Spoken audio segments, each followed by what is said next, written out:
Learn Makeup with me Day 1. Yes!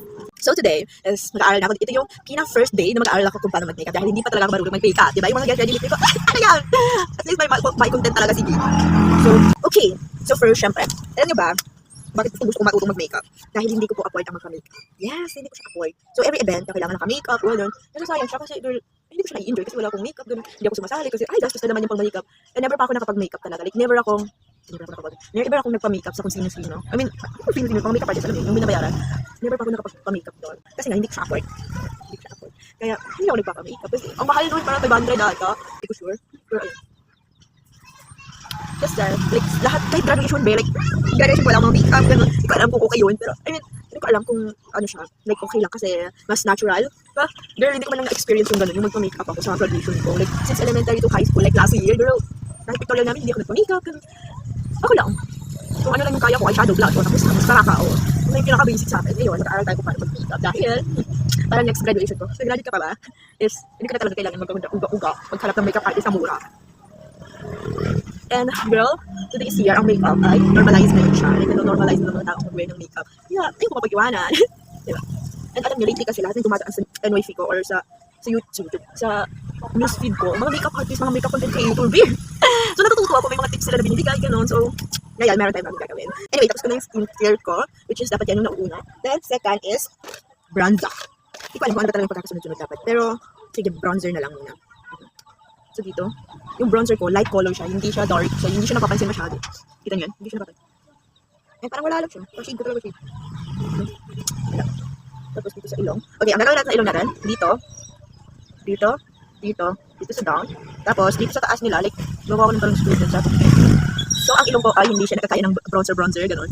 Kasi, ang ilong ko ay naman. Ako sa mama ko, na malaki talaga dito, tapos mahaba dito. Bakit sige lang? Nagtaba ilong na ganyan. Wala. Trip ni mamang kakakin yung nandito ko nung natutulog ako pag-baby sa tabi. So, now, i-blend na natin ang siya. So, blend na natin siya gamit ang brush. Kaya na i-blend yan ng kamay-kamayan lang, dahil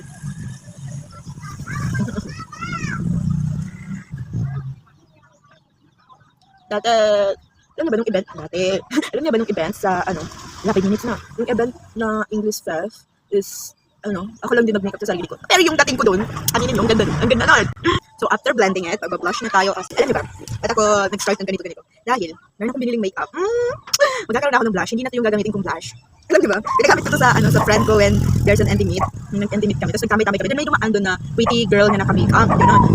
Sabi niya, college daw siya, sa kanila lang siya mag-aaral mag-makeup. Sabi ko, ako gusto mag-aaral kahit unique, may gamit lang, gano'n. Tapos sabi ko, ito may mga dala ko, sabi nilabas ko to. Ito para sabi ko, ginagamit ko blush. Ginamit niya, kumati yung pisngi niya kasi, hindi ko alam, allergy ata yun. Sorry. So, pinagamit ko kasi ito. So, kumati yung, as in, ako kasi hindi naman kumakate. Pero, alam mo, ang sensitive ng skin ng tao na yun. Kasi sobrang puti ng babae. Tapos, kunti lang nilagay yung blush kasi nga, sobrang puti niya. Tapos, kumati. Sorry, hindi ko matatawa. Natatawa lang ako dun sa sitwasyon na yun. Ayan! Sabi ko, mag-makeup tayo. Tapos, meron siyang bras. Like, naghalo-halo na yung dala namin. May powder din siya. So, pinagamit ko sa kanya yun. Hindi ko talaga, I'm so sorry for her. Sorry! Next time, bibili na tayo ng flash. Okay, hindi na kumati yan. Alam niyo ba, di na-justify ng mga pinaglalagay ko yung cellphone. Kita mo puti na. Anyways, gusto ko na yung blush ko. Lalagyan lang natin dito ng konti. Tapos dito sa baba. Yung puti ng screen ko, kita ko na rin. So after that, magko-concealer na tayo. Or, hindi ko na-research yun na. Pagdabi kasi, napapanood ako ng video ng content creator na ito. Tapos, ano siya? Sabi niya sa contour ito. Concealer. Sabi niya sa concealer, color corrector. So, hindi ko na-research kung same lang. Pero I think same. Pero hindi ko na-research. Malalagay din tayo sa ilong ng concealer. Parang magiging base na, highlighter natin. Tapos dito, then dito. Yes! Ganyan ang pattern ng concealer ko. Hindi ko lang news kung tama yan. Ayan. So, diba? Natututo pa lang tayo. Nag-aaral pa lang po tayo. Day 1 pa lang po tayo. So, kung may mga mali akong ginagawa, ewan ko. So, day 1 until kung saan na tayo matuto, yes. Pero hindi to like day 1 na, bukas day 2 na. Hindi. Busy rin akong tao, nag-aaral. Actually, Monday ngayon, nag-absent ako. Joke. Hindi dito yung pag-absent. Talagang tinatamad ako and parang wala namang mangyayari ko sa school kasi convocation ng junior high school, which is mga teacher namin, advisory nila yung mga yon, yung mga, diba? So, I think di naman pagka-class. So, hindi naman ako pumunta. So, yung hapon, ano siya? Ano may hapon gagawin? Masarap ka? Symposium. Yan, Ramadan symposium po. Bukan may hapon. So, di ko alam. Ayaw pumunta.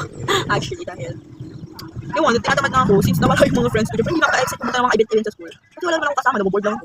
Hindi lang. Hindi talaga. After that, magbe-bake na tayo. Actually, dapat pala minamarinate pa yung ano to, nagluluto. Hindi, kasi may marinate ko. Sabi na, habang minamarinate natin, gagawin natin ng eyeshadow. So, I don't know what to do. Pero ayun, ginanyan ko na lang kasi lalagay pa ako sa ilalim ng eyeshadow. Ah, yes! Yun ang bago sabihin mo. Yun ang bago sabihin mo, guys. So, mag-bake muna tayo na. Hindi, ay. Alam niyo na yan.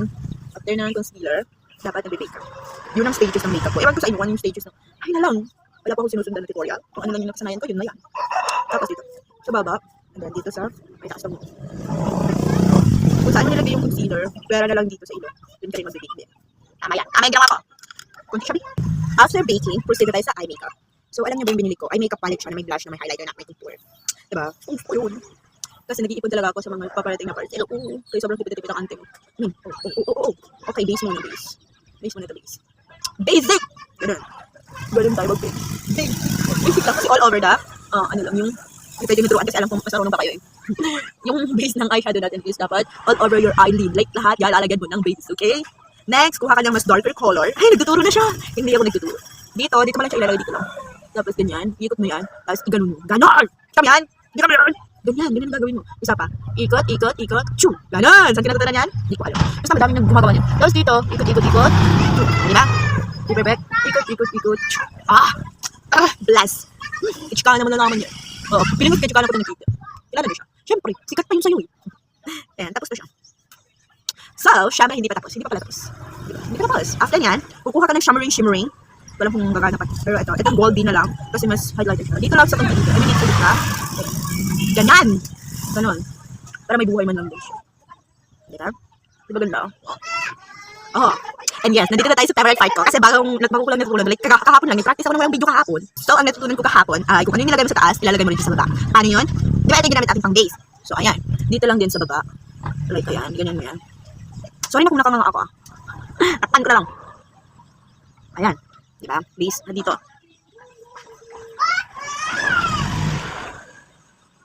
Ganyan talaga ako ng makeup.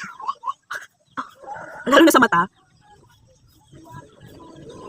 Oh, after that, after ng base, yung makulay masyado, which is itong tungki na yan, gagawin mo ulit yan. Dito lang. Oh. Ayan. Dito lang din.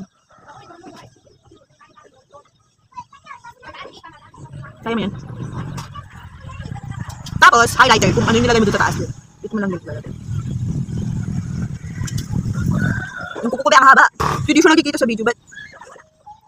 Ano, ay hindi. Ano, yan o. Nakikita ko siya sa salamin, ang ganda. Pero hindi siya nag-justify ng ano, cellphone. Sorry na po. Anyways, after that, luhayin na natin yung baking natin, which is pag-powder na tayo.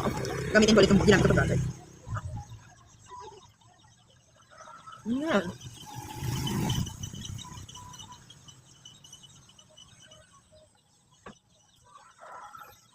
Wait lang, mag-powder tayo. After mag-powder, mag-highlighter na tayo. Gamit din ulit yung una. Wala pa akong highlighter na maayos. Kaya pagtsabaan nyo yan. Tapos merong kinang-kinang dyan at hindi siya plain. Sorry na, wala pa akong highlighter. Tapos dito rin sa ilaw kung saan nilagay yung concealer mo kanina. Bilog dito, then dito. Yes! Can you see the vision? Tapos, magmamaskara at mag-lipstick lang ako. Wait lang. And this is the final look. Gano'n, nasira talaga yung kilay ko. Nag-try kasi ako mag-eyebrow, tapos nasira siya. Pero huwag na lang tingnan, yung makeup na lang. And this is the final look. So, if, okay na siya. I mean, like girl, hindi siya nag-justify ng phone ko, but at least nakikita siya dito. Kita niyo na yung under eye ko. Like, diba? That's it guys. Bye-bye!